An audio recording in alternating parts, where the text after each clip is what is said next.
হুজুর আপনি সত্য লাগাইছেন, এমন জায়গায় জবাই করবা কেউ যেন না দেখে। হুজুরের জন্য আমি জবাই করতে পারি নাই।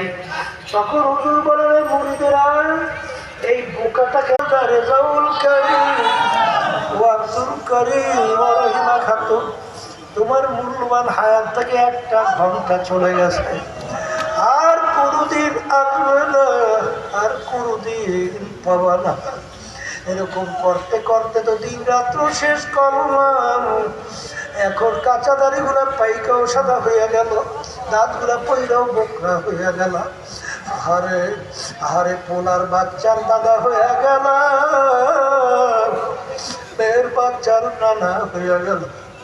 আহারে কত মানুষ দেখলাম, এখন বাজারে যাইয়া সেই লোকগুলাকে আর দেখা যায় না।